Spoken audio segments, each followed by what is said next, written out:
Magandang gabi po sa ating lahat. Pakibati po yung katabi natin na blessed evening to you. So nasa ikalawang gabi na po tayo ng simbang gabi. Kung tayo nakinig sa ating ebanghelyo, siguro sinasabi ng kalooban natin, ang boring naman. Puro mga pangalan. Kung magpapaquiz siguro tayo ngayon, lahat tayo bagsak. Hirap i-memorize ang haba ng lahi ni Jesus. Gusto kong simulan ang aking humilya sa isang karanasan. One time I was invited to bless a house. At habang naghihintay kami para sa ibang mga kapamilya na dumating, pinaupo ako nung isa sa mga kamag-anak, inilabas ang kanilang photo album at sinimulan akong kwentuhan ng kanilang istorya. So alam naman po wala pang cellphone na browse mo lang. So photo album siya, printed pictures. So habang in-scan namin yung mga pictures sa photo album, napansin ko may mga pictures na nawala. May mga pahina doon sa photo album na wala na yung mga pictures. Ako naman, diretsahan kong tinanong, sabi ko, bakit po wala po yung ibang pictures dito? Sabi nung nanay, ay naku Father, wag na. Tinanggal na po namin, ayaw na po namin balikan yung mga ala-alang yan. Well, most of the time, if we were to write our family history, kung isusulat natin yung istorya ng pamilya natin, sino ba naman sa atin yung magsusulat ng kahit yung mga pangit na naranasan nila sa kanilang pamilya? I remember also when Facebook reminds me of the memories, tapos kapag pangit yung memory na yan, dinidelete ko. Kasi nga ayaw natin ng pangit, ayaw nating balikan yung mga masasakit, ayaw nating balikan yung mga marurumi. And it was also one of my struggles when I was at the seminary. Kasi akala ko noon, na kapag pumasok ka sa seminaryo, dapat perpekto yung pamilya mo. So I learned how to create stories to present that my family was good, just like the families of other seminarians. Di nila alam yung tatay ko pala manginginom. Di nila alam yung nanay ko, ganito pala yung issues. So, may ganun tayong tendency na most of the time, we only present kung ano yung mabuti, kung ano yung maganda. That's why when we post in social media, wow, happy yung pamilya. Bakit sino ba nagpo-post sa atin na nag-aaway-away yung pamilya?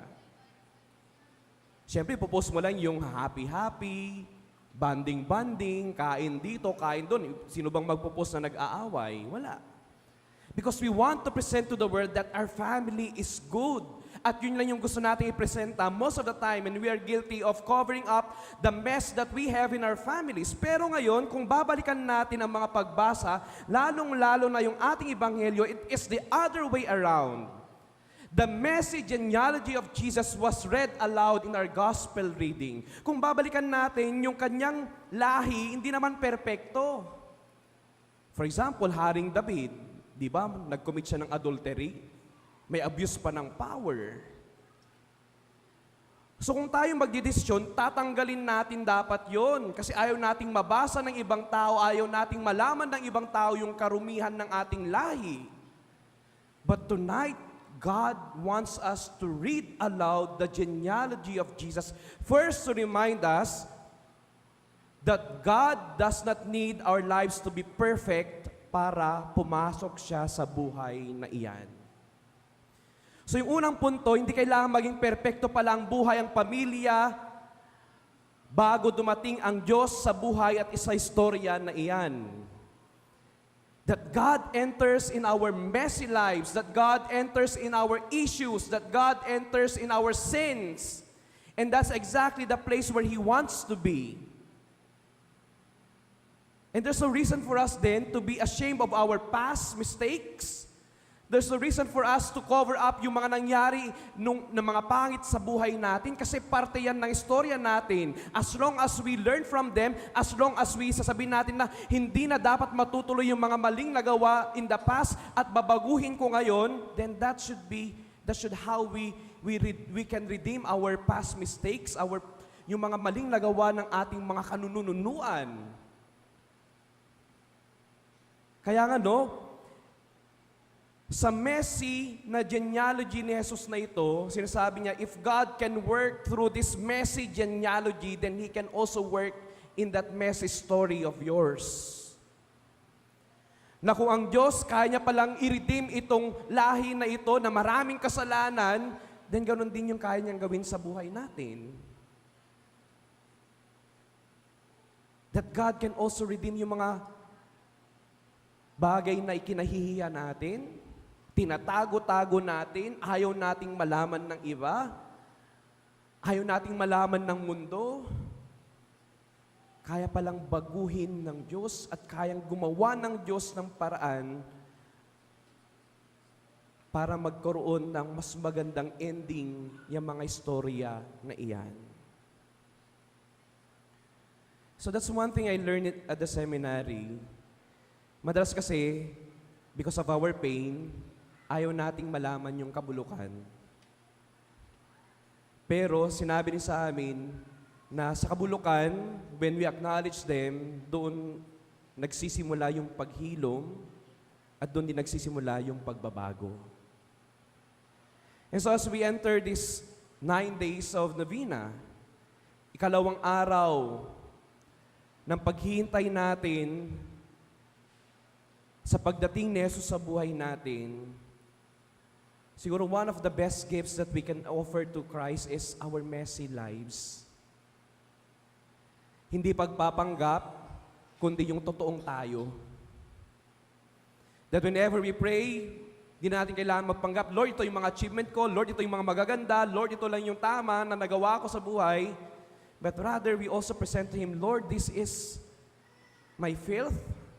Ito yung baho ko, ito yung bulok ko, ito yung mga kasalanan ko, ito yung mga pagkakamali ko, and I want you to purify them, I want you to clean them, because I want to start anew with my life. Kasi gusto kong mapanibago ang buhay ko sa pamamagitan ng iyong pagmamahal.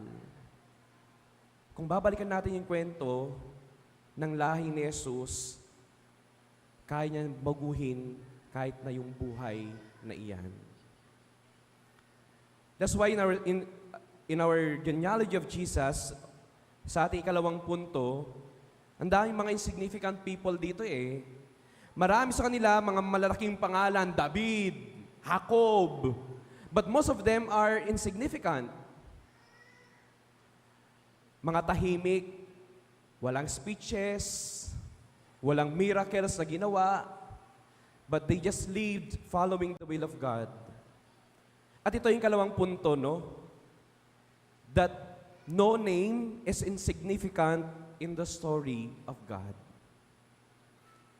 Kahit wala man silang masyadong nagawang mga malalaking bagay, lahat nabasa.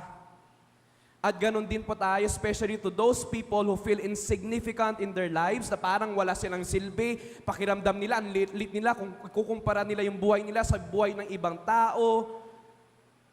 Yung mga taong feel nila hindi sila nag-i-exist, just because parang nanliliit sila kumpara sa buhay ng iba.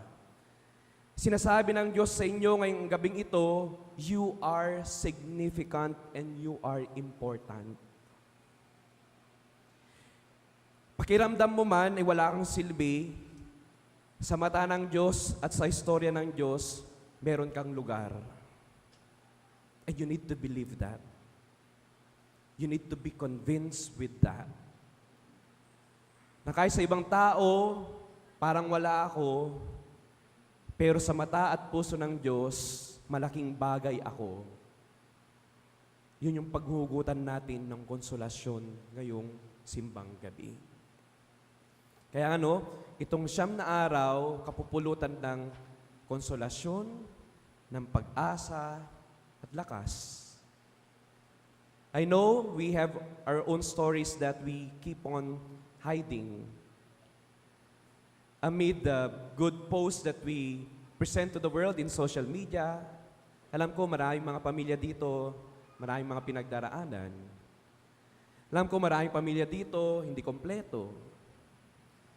Alam ko maraming pamilya dito, nagkawatak-watak. But God tells us tonight if you offer to me those pains, God is telling us God can work using those pains para mas patatag, mapagtibay yung mga buhay na yan. And I hope and I pray that, especially to those who feel insignificant, sana ang panghawakan natin itong kwento ni Jesus, itong pamilya ni Jesus. Marami sa kanila hindi nakikilala, pero alam natin parte sila ng mas malaking magandang istorya na inihanda ng Diyos para sa ating lahat. You just need to believe that God is working, that God is doing something, na ang Diyos gumagalaw at nagtatrabaho para sa iyo. So don't ever feel insignificant. Never ever mong sasabihin sa sarili mo na wala kang silbi, na wala kang may pagmamalaki, na wala kang istoryang may babahagi. Kasi alam ko, ang Diyos mismo yung sumusulat ng kwento para sa iyo. If God can draw something good from this messy genealogy, God can also draw something very beautiful from the mess that you have right now in your life. Kung merong magandang nagawa ang Diyos sa maruming lahi ni Jesus, meron din siyang magandang bibigay, magandang makukuha sa buhay natin na madalas nating tinitignan na imperpekto. Magtiwala tayo, ang Diyos ang gagalaw sa mga kwentong iyan. So we thank the Lord for choosing our messy hearts, our messy lives. Kasi yun naman talaga yung istorya ng Pasko eh. Naging tao siya, God become part of the history na punong-puno ng kamalian, kadiliman, kabulukan. Hindi niya pinili yung buhay na ideal. Kasi alam niya, balang araw, ganun din yung pakikiramdam natin sa ating mga sarili. That God, in His humility, came down in order to lift us up. Bumaba siya para maiangat tayo. Sa ating paglalakbay, hayaan natin gumalaw ang Diyos. Hayaan natin yung kamay niya ang mag-direct sa atin, lalong-lalo na sa 9 na araw na ating paghihintay sa Kanya. Amen.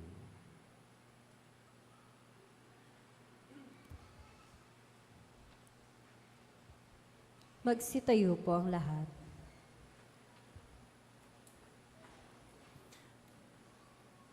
Humiling tayo sa ating Diyos, Ama, mga kapatid, ng pusong bukas sa Kanyang karunungan habang ating inihintay ang pagdating ng Kanyang anak. Manalangin tayo, Ama, ituro mo sa amin ang landas ng iyong karunungan. Ama, ituro mo sa amin ang landas ng iyong karunungan.